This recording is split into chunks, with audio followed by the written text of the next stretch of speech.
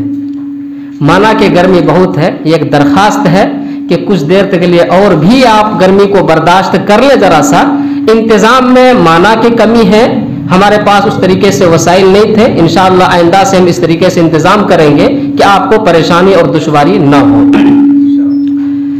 اسی کے ساتھ میں یہ کہ جو بھی مقالے یہاں پر پڑھے جا رہے ہیں، جو باتیں کہی جا رہی ہے، مقالے کی شکل میں آپ کے فائل میں موجود ہے. ہو سکتا ہے کہ سب کے فائل میں موجود نہ ہو. اب رات بھر ہم لوگ اس انتظار میں جگے رہے کہ لائٹ آئے گی تو ہم مقالے نکالیں گے پرنٹ کی شکل میں، لیکن رات بھر ہمارے ہاں لائٹ نہیں آئی تو مقالے اتنے نہیں نکل سکے، اس لیے سب تک نہیں پہنچ سکے. بہرکیف تو درخواست ہے کہ ہم لوگ اس گرمی کی قربانی دیں گے انشاءاللہ. اگر آپ قربانی دیں گے تو میں اس مسجد کے اندر خدا کو حاضر ناظر سمجھ کر کے یہ کہتا ہوں کہ اس ٹیم کا جو منشا اور مقصد ہے آپ کی اس گرمی کی قربانی سے انشاءاللہ کامیاب ہو جائے گی. تو آپ قربانی دیں، ذرا سا صبر کریں، انشاءاللہ اچھا پھل ملے گا. برکیف ہمارا عنوان ہے مقامی لیڈرشپ کی اہمیت، ضرورت اور طریقہ کار. تو دیکھیے اگر مقامی لیڈرشپ کی اہمیت شریعت کی نگاہ میں دیکھیں تو پتہ یہ چلتا ہے. میں ایک واقعے کی طرف اشارہ کروں گا کہ جس وقت ہمارے آخری نبی جناب محمد رسول اللہ صلی اللہ علیہ وسلم اس دنیا سے رخصت ہو چکے تھے، ہو رہے تھے نہیں، رخصت ہو چکے تھے. آپ کا جسم اطہر حضرت عائشہ کے حجرے میں موجود تھا. ہمارے گھر کے اندر کوئی اگر مر جاتا ہے تو ہم کرتے یہ کہ فوراً گوتیا کی میٹنگ کرتے ہیں اور یہ مشورہ کرتے ہیں کہ مٹی کب دینی ہے، کفن دفن کا کام کب کرنا ہے. لیکن جب آقا کا انتقال ہوا تو صحابہ کرام نے یہ نہیں دیکھا کہ مٹی کب دینے ہیں، یہ نہیں دیکھا کہ کفن دفن کا معاملہ کب کرنا ہے، بلکہ ایک عمارت ہے سقیفہ بنی ساعدہ، وہاں پر صحابہ کرام جمع ہوئے اور مشورہ کر رہے تھے. مشورہ اس بات پر ہو رہا تھا کہ آقا اس دنیا سے پردہ فرما چکے ہیں. ہم سب کا لیڈر، ہم سب کا قائد، ہم سب کے رہبر جناب محمد رسول اللہ صلی اللہ علیہ وسلم کی ذات اقدس تھی، وہ جا چکی ہے. اب ان کے بعد ہمارا قائد کون ہوگا، ہمارا لیڈر کون ہوگا، ہمارا رہبر کون ہوگا. کفن کو دفن کو مٹی کو چھوڑ کر کے ایک عمارت میں کھڑے ہو جاتے ہیں، وہاں جمع ہو جاتے ہیں اور مشورہ ہوتا ہے. مختلف لوگوں کے نام آتے ہیں جن میں سے ایک نام حضرت ابوبکر صدیق رضی اللہ تعالی عنہ کا بھی آتا ہے. سب لوگ اس کے اوپر اتفاق کرتے ہیں اور یہ بیعت کرتے ہیں کہ ہم ابوبکر صدیق کے ہاتھ پر بیعت لیتے ہیں کہ ہمارے امیر ہیں، آقا کہ یہ بات ہمارے یہ لیڈر ہیں، یہ ہمارے رہبر ہوں گے. جب وہ بیعت لے لیتے ہیں، لیڈر بن جاتے ہیں، امیر بن جاتے ہیں، تب جا کر کے کفن دفن کا معاملہ بعد میں ہوتا ہے. تو اس واقعے کو سنانے کا مقصد یہ ہے کہ اس سے یہ اندازہ لگائیں کہ مقامی طور پر لیڈر کی اہمیت اور ضرورت کتنی ہے. آپ اس ضرورت کو سمجھیں. آج ہمارے پاس کوئی لیڈر نہیں ہے، کوئی رہبر نہیں، کوئی قائد نہیں ہے، اور صحابہ کرام نے ایک پل بھی قائد کے بغیر اپنی زندگی کو گزارنا مناسب نہیں سمجھا. اس وجہ سے ہم سب کی یہ ذمہ داری بنتی ہے کہ ہم لوگ بھی اپنا قائد اور لیڈر متعین کریں. اسی طریقے سے اگر ضرورت کی بات کریں تو زمانہ تیزی کے ساتھ ترقی کی طرف مائل ہے. اسی حساب سے ہر شعبے حیات میں ہم لوگوں کی ذمہ داریاں الگ الگ بڑھتی جا رہی ہیں. نوجوانوں کی خصوصیاً اہمیت اور زیادہ بڑھتی چلی جا رہی ہے. اس لیے میں اس اسٹیج سے, اس ڈائس سے نوجوانوں سے خاص طور سے کہنا چاہوں گا. ویسے تو اس مجلس کے اندر زیادہ تر حاضری ہمارے عمر دراز لوگوں نے دی ہے, لیکن جو نوجوان آئے ہوئے ہیں میں ان سے کہنا چاہوں گا کہ آپ کا خون گرم ہے, آپ کا جوش جوان ہے, آپ کے اندر ایک جذبہ ہے, لگن ہے. آپ کے اندر اگر قائدانہ صلاحیت ہے تو آپ قوم, سماج اور معاشرے کی ذمہ داری کو اپنے کاندھے پر لیں, آگے بڑھیں, سماج میں آئیں اور کام کریں آپ. اور کام اس وقت آپ کی ذات سے ہوگا جب کہ آپ اپنی ذات کو سماجی برائیوں سے پاک رکھیں گے. آپ بننا چاہتے ہیں لیڈر, کام کریں گے سودی لین دین کا, تو کون آپ کے ذات سے جڑے گا؟ آپ بننا چاہتے ہیں لیڈر, آپ بننا چاہتے ہیں ایک سیاسی آدمی, آپ اسی طریقے سے لوٹ کھسوٹ کریں گے, دوسروں کی زمین لوٹ لیں گے, اور جو ہے دوسروں کی زمین میں داخل کر دیں گے, گھر بنائیں گے یہ تو اینٹ دوسروں کی زمین میں داخل کر دیں گے, عمارت وہاں تک بنا لیں گے, تو کون آپ کو لیڈر مانے گا؟ اگر ہم یہ چاہتے ہیں کہ لیڈر بنے تو لیڈر کے جو اوصاف ہمارے آقا کی ذات نے دیے ہیں ان اوصاف کو اپنے اندر ہمیں اپنانے پڑیں گے. یہ ہم سب کی ذمہ داری ہوتی ہے اور نوجوانوں کی بطور خاص یہ ذمہ داری بنتی ہے.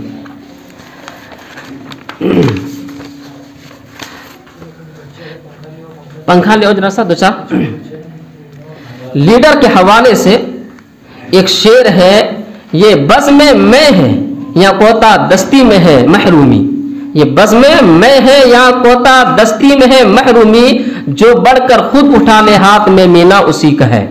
یعنی لیڈر بنائے نہیں جاتے, بلکہ اگر آپ کے اندر صلاحیت ہے, یہ ایک دنیا ہے, ایک شراب خانہ ہے, یہ رنگ برنگ سجے ایک دنیا ہے. اگر آپ یہ چاہتے ہیں کہ لیڈر بنے جو بڑھ کر خود اٹھا لے ہاتھ میں مینا اسی کا ہے, جو شراب کے بوتل کو گلاس کو اپنے ہاتھ میں اٹھا لے گا گویا کہ شراب اسی کا ہے. اگر آپ یہ چاہتے ہیں کہ لیڈر بنے تو سماجی قربانی دینے کا مزاج بنائیں. آج ہم سماج کے نام پر اگر قربانی مانگتے ہیں, جیسے ہم نے یہاں آنے کے لیے کہا سماج کے لیے تو نہیں آئے, اب بنیں گے لیڈر کو میں جا کر کے ہم لیڈر ہیں. ہم کل کو کہیں گے آپ کو سماج کے لیے کچھ قربانی دینی ہے تو 10 روپے جمع نہیں کر سکتے, اور کہیں گے ہم سماج میں لیڈر بننا چاہتے ہیں, تو لیڈر ایسے نہیں بنے جاتے. اگر آپ لیڈر بننا چاہتے ہیں, سماج میں کام کرنا چاہتے ہیں, تو آپ کو گھر سے بھی قربانی دینی پڑے گی, آپ کو اپنے وقت کی قربانی دینی پڑے گی, تب جا کر کے آپ کو سماج کے لوگ قبول کریں گے, تب جا کر کے آپ کو سماج کے لوگ مانیں گے. اس سے پہلے آپ کو تسلیم نہیں کریں گے. یہ تو کچھ باتیں آ گئی لیڈر کے حوالے سے جو اپنے آپ کو لیڈر بنانا چاہتے ہیں, ان کو چاہیے کہ اپنی تمام قسم کی سماجی برائیوں سے دور رکھے. اسی طریقے سے لیڈر کے تئیں اگر عوام کی ذمہ داری کے حوالے سے دیکھیں, اگر ہم یہ چاہتے ہیں کہ ہمارا یہ معاشرہ اور ہمارا یہ سماج ترقی کرے, ہم لوگ کامیاب سے ہمکنار ہوں, تو یہ ہماری ذمہ داری بنتی ہے کہ اپنے اندر ماننے کی صفت پیدا کریں.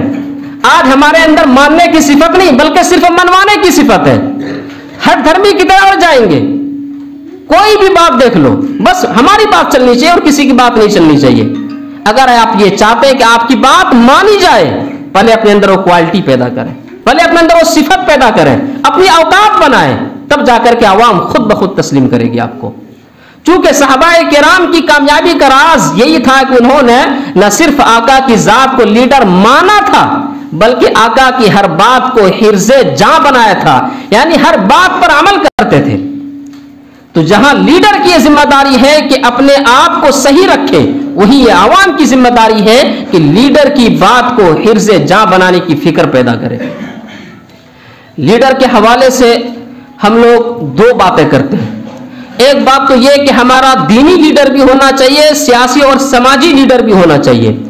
دینی لیڈر سے مراد یہ ہے کہ ہمارے پاس اگر چند علماء کرام موجود ہے تو ان تمام میں جو سنجیدہ ہو, جو اچھے ہو, جس کے اندر یہ صلاحیت ہو کہ عوام کو جوڑ سکے، جس کے اندر یہ صلاحیت ہو کہ صحیح مسئلے کی رہنمائی کر سکے، ان کو آپ لیڈر بنائیں، پہلی فرصت میں ان سے پوچھیں، اور اس عالم دین کی، اس مفتیان اعظام کی یہ ذمہ داری بنتی ہے کہ اپنے علاقے کے، اپنی بستی کے، اپنے محلے کے تمام علماء کرام سے مشورہ کرتے رہے، تمام لوگوں کو جوڑنے کی کوشش کرے، کوئی مسئلہ آئے تو مشورہ کر کے پھر بتانے کی فکر پیدا کرے، یہ نہیں کہ بس جیسے کہ اپنے محاورے بولتے بھچر بھچر کرے، اس سے لیڈر نہیں بنا جاتا ہے۔ تو ایک دینی لیڈر ہمارا ہونا چاہیے، اور ہماری یہ ذمہ داری بننی چاہیے کہ دینی مسئلے کو ہم انہی سے حل کریں، انہی سے پوچھیں۔ اسی طریقے سے ہمارے پاس سیاسی لیڈر بھی ہونا چاہیے۔ جب ہمارے پاس سیاسی لیڈر ہوں گے تو سیاسی لیڈر کے حوالے سے ہماری یہ ذمہ داری بنے کہ بہت ساری جو اسکیمیں ہوتی ہیں، جیسے کہ کچھ کا میں نام گناتا ہوں آپ کے پاس، جیسے کہ ہمارے پاس ہے جن میں سے کچھ اس طرح: پردھان منتری سینچائی یوجنا، گرامین بھنڈار، اسٹاک انشورنس، ہیلتھ اسکیم، مچھلی پالن، نئی روشنی، ٹریننگ سینٹر، سیکھو اور کمو، اندرا آواس، آنگن واڑی، پرائمری اسکول، پانی کا انتظام، اسٹریٹ لائٹ، گلی کی سڑک، نالی و صفائی۔ تو اس طریقے سے بے شمار اسکیمیں ہیں، نہ تو ہم عوام کو پتا ہے نہ ہمارے مکھیا کو پتا ہے۔ اگر مکھیا کو پتا ہے تو کوشش نہیں کریں گے۔ ایسے میں ہماری یہ ذمہ داری بنتی ہے کہ ہمارے لیے سماجی کوئی لیڈر ہو جو پڑھا لکھا ہو، باشعور طبقہ ہو، جانتا ہو، اسکیموں کے حوالے سے اپنے مکھیا سے بات کر سکے، اپنے ضلع پریشد سے بات کر سکے، اپنے ایم ایل اے سے بات کر سکے، اور لانے کی فکر پیدا کرے ہو۔ جب تک یہ نہیں ہوگا تو ہماری کامیابی نہیں ہو سکتی ہے۔ اسی وجہ سے جمعیت علماء بسندرہ آپ سے گزارش کرتی ہے کہ ان کہیں بھی باتوں کو عملی جامہ پہناتے ہوئے آپ مقامی لیڈر بنائیں۔ مقامی لیڈر کو منتخب کرنے کی مختلف شکلیں ہو سکتی، جیسے میں جہاز کتہ کو بھی نمونہ رکھوں گا۔ میں جہاز کتہ میں ہم نے کیا کیا ہے، یا ہم لوگوں نے کیا کیا ہے کہ ہر گوتیا میں سے 5 افراد کو چنا ہے، اور 5 میں سے ایک لیڈر کو بنایا۔ مثال کے طور پر ہماری بستی کے اندر 12 کھوٹ ہیں، تو گویا کہ ہر کھوٹ میں سے اگر ہم 5 فرد کو لیتے ہیں تو 12 پنچے 60 ہو جاتے ہیں، اور ہر 5 میں سے اگر ایک کو لیتے ہیں تو 12 افراد ہوتے ہیں، اور 12 میں سے اگر ہم کسی ایک کو منتخب کرتے ہیں تو ہمارے پاس ایک ہوتا ہے۔ اب اگر مجھے کوئی میسج دینے ہوئے اپنے اوپر سے آئے ہوئے میسج کو پیغام دے رہے ہیں مولانا شمیم احمد صاحب، موتی مدرسہ فخر الاسلام کوریانہ صاحب کو، کہ وہ آئیں اور نظم پیش کریں۔ جمعیت کا پرچم اٹھاتے رہیں گے، کہیے انشاءاللہ۔ جمعیت کا پرچم اٹھاتے رہیں گے،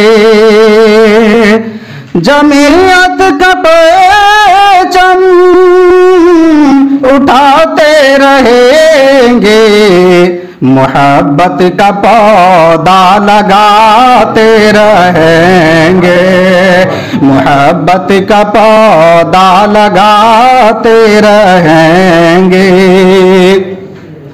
پڑے گی ضرورت وطن کو کبھی گئے، پڑے گی ضرورت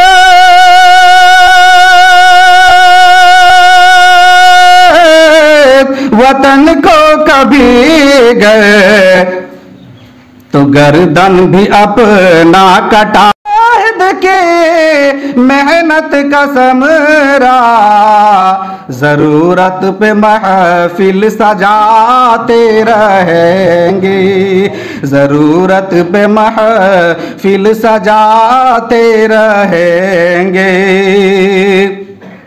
جیسا کہ ابھی مفتی زاہد صاحب نے تعلیم و تربیت کے حوالے سے چند باتیں کہی، اس کے پیش نظر در مصطفیٰ سے نہ ہٹ جائے امت، در مصطفیٰ سے